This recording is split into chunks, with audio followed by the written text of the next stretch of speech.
All right, on to tangential and centripetal force. It's the same thing as acceleration. Acceleration and force, those two things are one and the same in our brains sometimes. Tangential net force changes your speed. Centripetal net force changes your direction. A force causes an object's motion to change according to the following rules. If the force is in the same exact direction as velocity, the force causes the object to speed up. Let me get rid of force here and just put in acceleration because of that Newton's second law thing where acceleration equals force over mass. That tells us acceleration and force are directly proportional. So I'm going to reread this. If the acceleration is in the same direction as velocity, the object will speed up, but the direction does not change. Right? So it's the same thing. If the force makes an acute angle with velocity, the force causes the object to both speed up and change direction.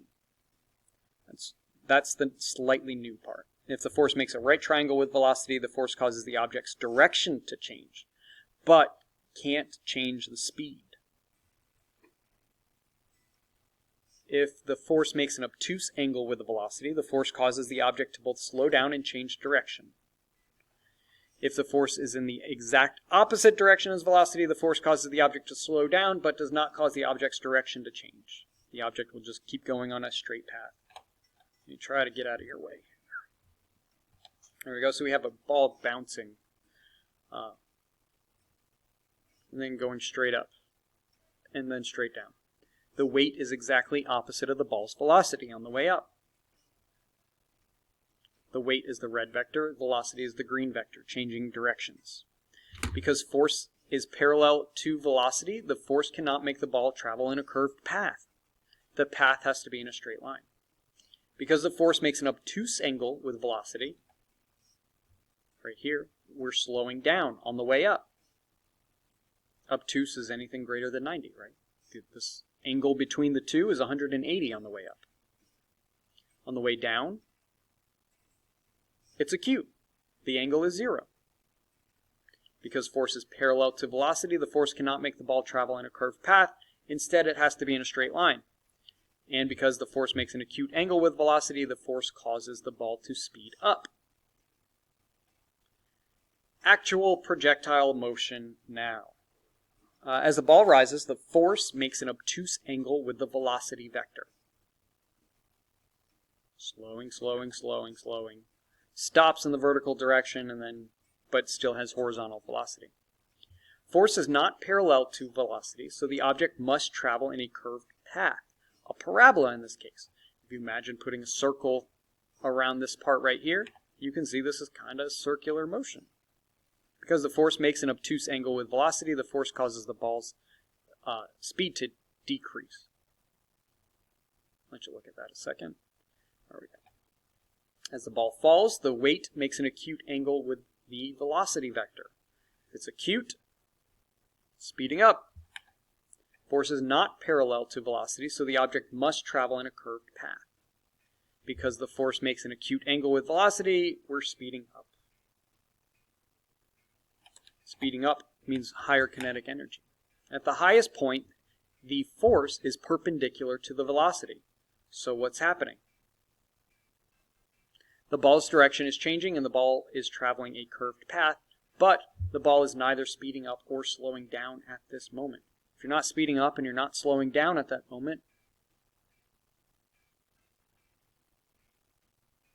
you must not be moving, or at least moving with a constant speed, which it is. Remember, the x component of your velocity throughout the trajectory is always constant. A new example is the pendulum. Tension force is at all times perpendicular to velocity.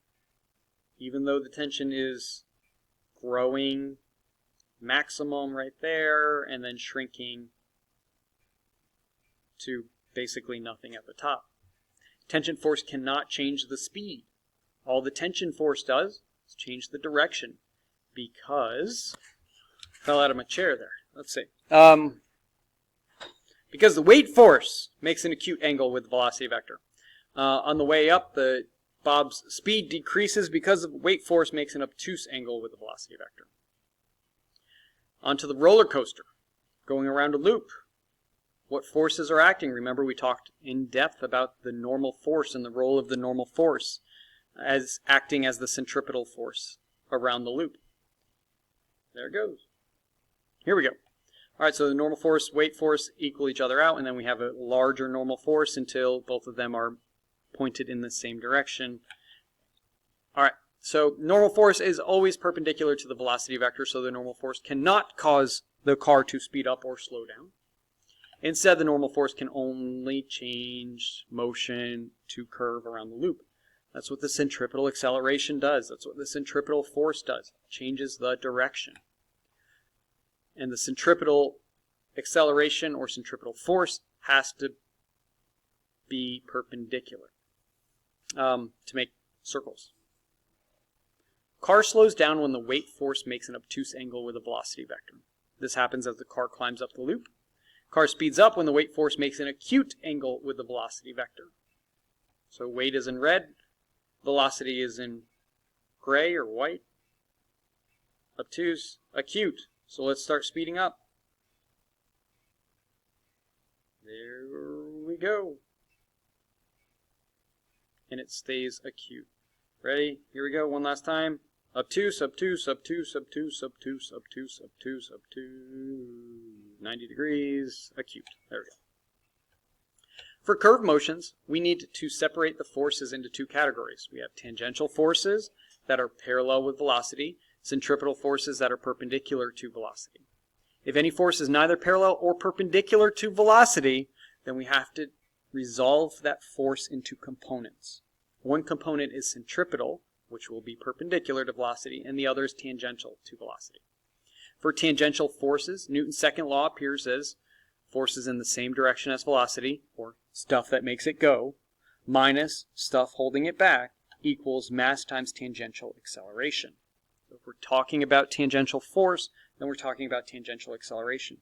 For centripetal forces, we treat forces towards the center of the circle as positive, and forces away from the center of the circle as negative, because our centripetal acceleration equals v squared over r. The Newton's second law equals the net force, stuff that makes it go minus stuff that holds it back, equals mass times centripetal acceleration, or mass times v squared over r, or mass times omega squared times r.